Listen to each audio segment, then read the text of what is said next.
Ever felt like your whole self-worth was riding on getting that next job? Or maybe you're just kind of curious about how, we tie our identities to our work these days. Yeah, it's a huge question. Well, today we're going deep into Adele Waldman's story, Help Wanted. It really takes us on, this emotional roller coaster ride through what it feels like to be unemployed. Oh, Alden is great at that, capturing those anxieties and hopes, especially for people trying to, like, navigate the job market today. Yeah. Help Wanted really gets that. It does. It goes way beyond just practical tips for resumes and interviews. Right. It's about that feeling you get when you're rejected over and over, and it just starts to chip away at who you are. Yeah. And what's even more interesting is how she brings in social media, like seeing everyone else's supposedly perfect lives just makes it all harder. Totally. That's one thing that really hit me. She captures that feeling of being, reduced to just a product you have to market instead of a whole person, with experiences and skills. You're always performing, trying to fit into this mold instead of just being yourself. Exactly. And that performance, it gets exhausting. The story follows this character stuck in this cycle of applying and getting rejected. They do all the quote-unquote right things, but still hit a wall. And you can feel it wearing them down, not just their confidence, but their whole sense of self. It's like if you think your job defines you, what happens when you don't have one? Anyone who's ever gone through a tough job search, maybe even a career change, has felt that way. Oh, absolutely. It's almost like the system makes you question your worth. And it brings up this bigger question that Waldman seems to be wrestling with. Why do we tie so much of our identity to our work? Mm. And what happens to people who, don't fit in Mm. or choose a different path? It's a really thought-provoking question. It reminds me of this friend of mine, a brilliant artist. He was going through a phase where he wasn't selling any of his work, Oh, wow. and he started doubting everything. Not just his talent, but his whole purpose in life. It makes you really question these societal norms we just accept. Yeah, for sure. And Waldman puts this story in the context of millennials and Gen Z, right? Those generations are facing some unique pressures, Yeah. like rising costs of living, the gig economy, the fact that traditional career paths are kind of disappearing. It's a different world. No kidding. And then you add social media, which Waldman definitely doesn't shy away from. It's like the main character is bombarded by images of everyone else's successes, promotions, dream jobs, vacations, even if those images are carefully curated and maybe not totally real. Right, right.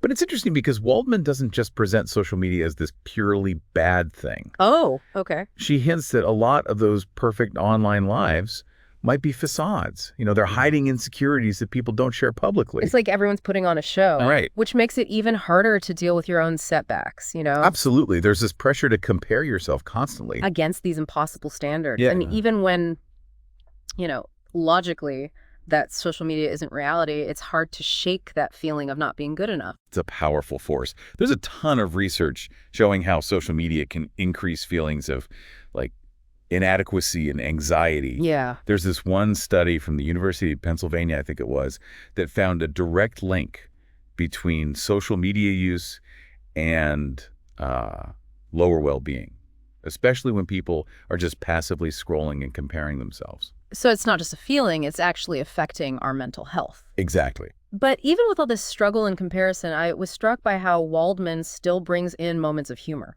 Oh, yes. It's like the main character's wit is this spark of resilience. There's this scene where they're describing their super carefully crafted cover letter. Okay. And they say something like, it was so good it could make a hiring manager weep with joy.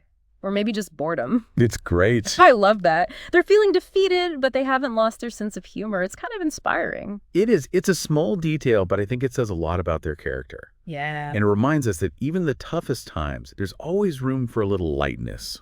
And speaking of details, I was drawn to how Waldman describes the protagonist's workspace. It's this chaotic scene, piles of applications, rejection letters, crumpled up drafts. What do you think she's trying to get across with that image? That's a good observation. It's more than just setting. It's like a visual representation of what's going on inside the character's head. Yeah.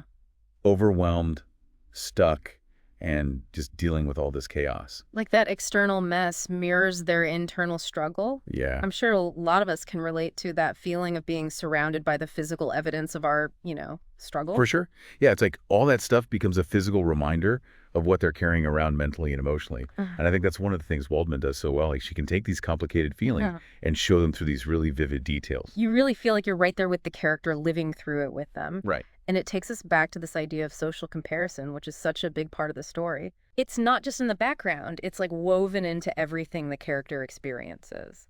Yeah, what's so interesting is how she shows just how sneaky social comparison can be, especially with social media now. Mm-hmm. It's not just seeing other people's successes. It's like we internalize those things and let them determine how we feel about ourselves. You're always comparing yourself to this like impossible standard. Exactly. And even when you know logically that social media isn't real life, it's still hard to shake that feeling of not being good enough.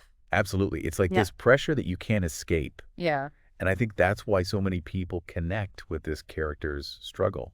It's something we all go through, even if the details are different. It makes you wonder, though, is there a way to use social media without falling into that trap? Is it all bad?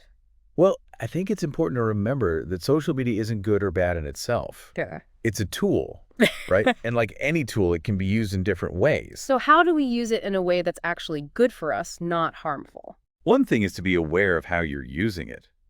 Are you just scrolling and comparing? Or are you looking for things that inspire you, connect you with people, help you learn? So it's about being more intentional. Yeah, exactly. And it's also about being critical of what you see. Don't forget that social media is often a very edited version of reality. Right. People only show their best selves online. Yeah. It's like that saying, don't compare your behind the scenes to someone else's highlight reel. That's a good one. We forget that everyone's dealing with stuff, even if they don't post it. Right. And I think it's important to have compassion for ourselves and for others. Yeah. We're all human. We mess up. We have moments where we feel vulnerable.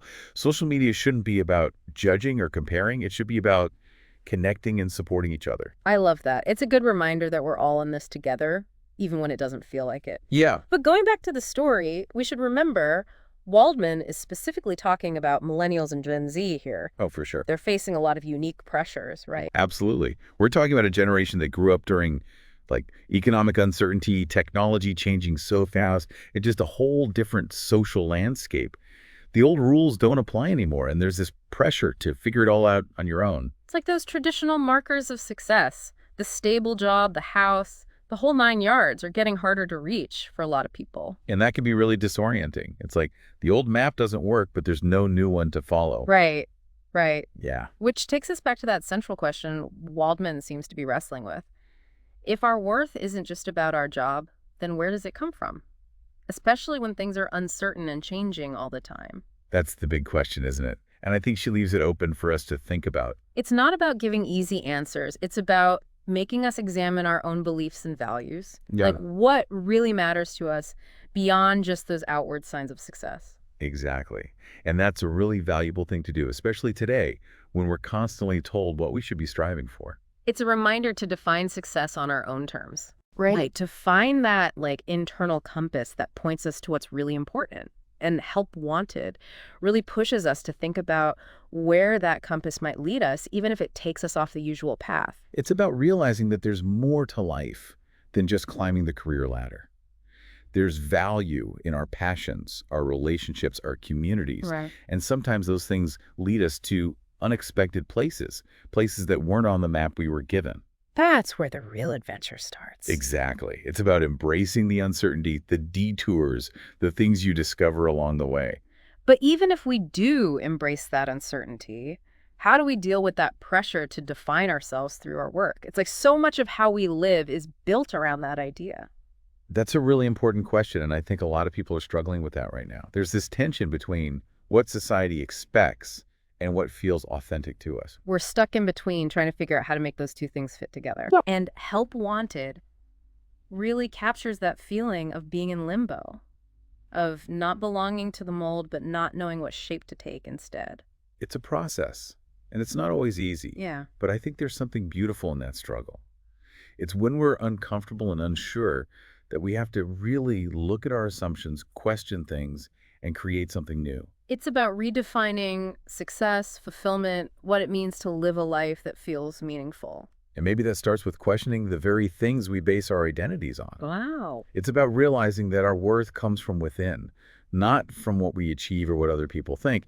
It's about accepting ourselves, our flaws, all the things that make us who we are, It's about celebrating the whole journey, not just the end goal. and finding joy in just being, instead of always trying to become something else. So it sounds like Help Wanted really makes us step back and think about some pretty basic ideas about ourselves and the world, wouldn't you say? Definitely. And what's powerful is that Waldman doesn't try to give us, like, easy answers or tell us what to do. Instead, she lets us into the main character's head.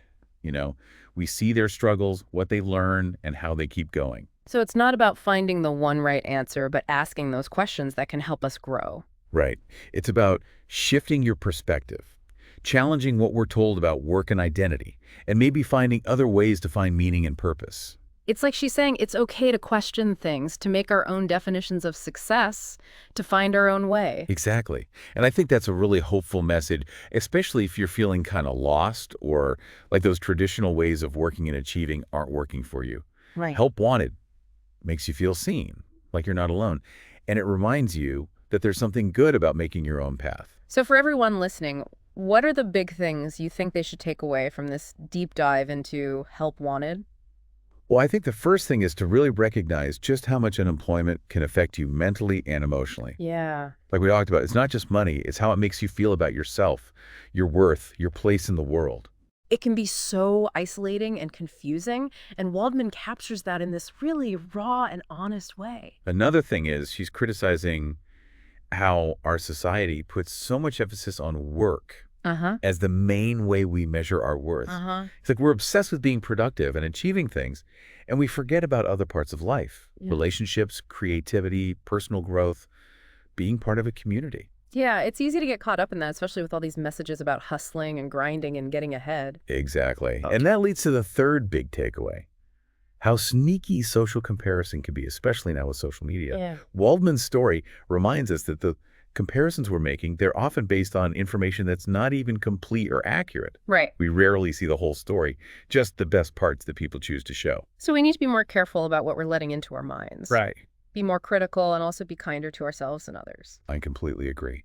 And lastly, I think Help Wanted challenges us to think about finding meaning and purpose in ways that go beyond the traditional ways of working. It's like an invitation to explore what we're passionate about, to be creative, to do something for our communities, to find fulfillment in those things, whether or not they make money or fit on a resume. It's realizing that there's more to life than just moving up the career ladder. And sometimes the best experiences come from unexpected places, especially when we're open to trying new things and going off the beaten path. Absolutely. But that question about our worth being tied to our jobs, what do you think, for people listening, how can they start to separate those two things?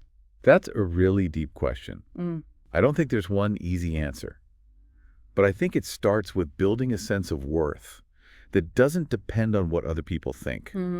It's about realizing that your value as a person comes from within, not from what you achieve or what you have. It might sound corny, but it's about accepting who you are, your good qualities, your strengths, and even your flaws. It's about knowing that you are enough just as you are. That's so important, and it fits so well with everything we've been talking about today. And it's an ongoing thing, right? It's about being there for yourself every day, even when it's tough. It's about celebrating the little wins, being kind to yourself, and having people around you who support you and see your worth. Absolutely. It's about changing how we talk to ourselves, going from doubting ourselves to accepting and loving ourselves. And maybe that's where real freedom is, the freedom to decide who we are, to follow our passions without worrying about what others think, and to find joy in just being ourselves. So to everyone listening, as you go on your own journeys, remember that your worth isn't about your job title, your salary, or how many followers you have online. Your worth is something you already have, and it's something to be grateful for and celebrate. Thanks for joining us on this deep dive. We'll see you next time.